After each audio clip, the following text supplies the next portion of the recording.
Hello everyone. Normal delivery के लिए baby का हेड डाउन पोजीशन में आना बहुत ज़रूरी होता है, पर इस टाइम जो होता है बेबी का हेड नीचे की तरफ आता है कि कैसे आप समझ सकते हैं कि बेबी का सर नीचे की तरफ आ चुका है, इसके क्या लक्षण होते हैं। और अगर डिलीवरी का टाइम पास आ गया है और बेबी अभी तक हेड डाउन पोजीशन में नहीं आया है, तो ऐसे में क्या करना चाहिए। आज की इस वीडियो में हम इसी पर ही अच्छे से डिटेल में बात करने वाले हैं।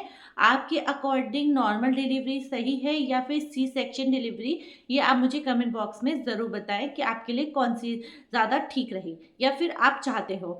तो चलते हैं, वीडियो स्टार्ट करते हैं। सबसे पहले हम जानेंगे कि बेबी का हेड डाउन पोजीशन कब आता है। तो फ्रेंड्स, आपकी प्रेगनेंसी के 8 मंथ के एंड तक के या फिर 9 मंथ के स्टार्टिंग तक बेबी का हेड डाउन पोजीशन में आ जाना चाहिए या आ जाए। इस पोजीशन को हम सिफेलिक पोजीशन भी कहते हैं और ये जो पोजीशन होती है ये सबसे सही होती है वेजाइनल डिलीवरी के लिए, यानी कि नॉर्मल डिलीवरी के लिए। पर फ्रेंड्स, आपको ये समझना ज़रूरी है कि हर प्रेग्नेंट लेडी का केस अलग हो सकता है। तो कुछ प्रेग्नेंट लेडीज़ के केस में 37 वीक्स से लेकर 40 वीक्स तक के बीच में जो बेबी है जो हेड डाउन पोजीशन में आ सकता है। अब आपके लिए ये समझना ज़रूरी है कि आपको कैसे पता चलेगा कि आपके बेबी का सर नीचे की तरफ आ गया है। तो इसके लिए कुछ सिम्टम्स होते हैं जिन्हें देखकर आप पता लगा सकते हैं। नंबर 1 है पेल्विक प्रेशर। तो फ्रेंड्स, अगर आपको पेल्विक एरिया में ज़्यादा वेट और प्रेशर फील होता है तो इसका मतलब है कि आपका बेबी हेड डाउन पोजीशन में आ गया है। नंबर 2 है कि ब्रीथिंग, यानी कि सांस लेने में आसानी। जब आपका बेबी नीचे की तरफ शिफ्ट हो जाता है, यानी कि हेड डाउन पोजीशन में आ जाता है, तो आपका जो ब्रीथिंग में प्रॉब्लम होती थी, यानी सांस लेने में दिक्कत आती थी, तो उसमें आपको काफ़ी आराम मिलेगा क्योंकि इस टाइम पर आपके लंग्स पर अब ज़्यादा प्रेशर नहीं पड़ रहा है। अगली चीज़ है, आप फेस कर सकते हैं फ्रीक्वेंट यूरिनेशन, यानी कि बार बार आपको यूरिन पास करने के लिए जाना पड़ सकता है। तो देखिए, जैसे जैसे बेबी का सर नीचे की तरफ आता है तो आपका यूरिनल ब्लैडर पे दबाव पड़ता है, जिसकी वजह से आपके साथ ऐसा हो सकता है। नेक्स्ट, आपको बेबी के मूवमेंट्स देखकर भी पता लग सकता है कि आपके पोजीशन बेबी की क्या हो गई है, आपका हेड डाउन पोजीशन हो गई है।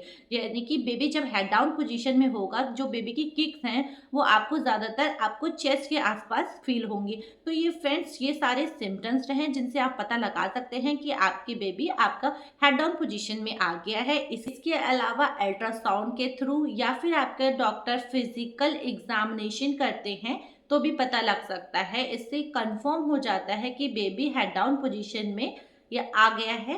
फ्रेंड्स, अगर 36 वीक्स से लेके 37 वीक्स तक आपके बेबी हेड डाउन पोजीशन में नहीं आता है तो ये नॉर्मल बात है। इस पोजीशन को हम ब्रीच पोजीशन भी कहते हैं। पर हाँ, कुछ चीज़ें करके आप बेबी का हेड डाउन पोजीशन ला सकते हैं। तो चलते हैं, जानते हैं ये चीज़ें क्या हो सकती है। सबसे पहले चीज़ है वॉकिंग। तो आपको डेली वॉक करना चाहिए। 30 मिनट्स से लेके 40 मिनट्स तक आपको वॉक करना बहुत ज़्यादा ज़रूरी है, क्योंकि अगर आपको बेबी का हेड डाउन पोजीशन लाना है। नेक्स्ट एक्सरसाइज हो सकती है पेल्विक, यानी कि पेल्विक की एक्सरसाइज, जैसे कि कैट एंड काउ पोज या फिर पेल्विक टिल्स। ये बेबी को नीचे शिफ्ट करने में काफ़ी हेल्प कर सकते हैं।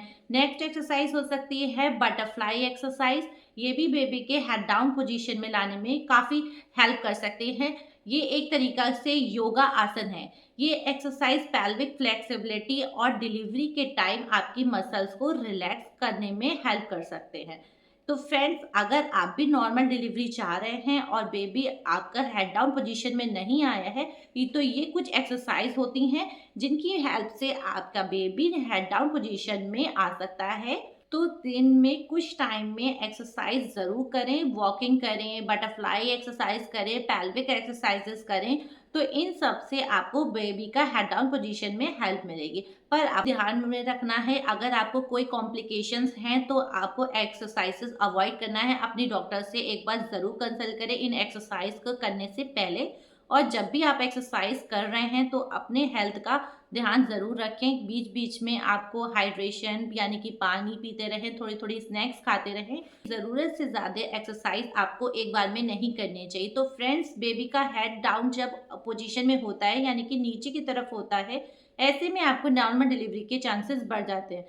पर अगर बेबी का हेड ऊपर की तरफ है, यानी कि आप मान लीजिए कि बेबी ब्रीच पोजीशन में है या फिर ट्रांसफर पोजीशन में है, ऐसे केस में कि सी सेक्शन करना पड़ सकता है। फ्रेंड्स, एक बात और समझें, हर प्रेगनेंसी केस अलग हो सकता है। ऐसा नहीं सोचना है कि हम इतनी सारी चीज़ें कर रहे हैं उसके बाद भी बेबी का हेड डाउन पोजीशन में नहीं आ रहा है। स्ट्रेस बिल्कुल नहीं लेना है। अपने डॉक्टर से रेगुलरली कंसल्ट करते रहें, उनसे हेल्प लेते रहें। तो फ्रेंड्स, यही था आज का वीडियो। आई होप आपको क्लियर हुआ हो कि प्रेगनेंसी में बेबी का हेड डाउन पोजीशन में कब आता है, किसके क्या क्या लक्षण होते हैं, और अगर हेड डाउन पोजीशन में नहीं आ रहा है तो आपको क्या कर सकते हैं, कौन से एक्सरसाइज कर सकते हैं। अगर अभी भी आपकी कोई भी क्वेरी है, कोई सवाल है, तो आप मुझसे कमेंट बॉक्स में पूछ सकते हैं। तो चलिए मैं चलती हूँ, मिलते हैं नेक्स्ट वीडियो में। Thank you for watching.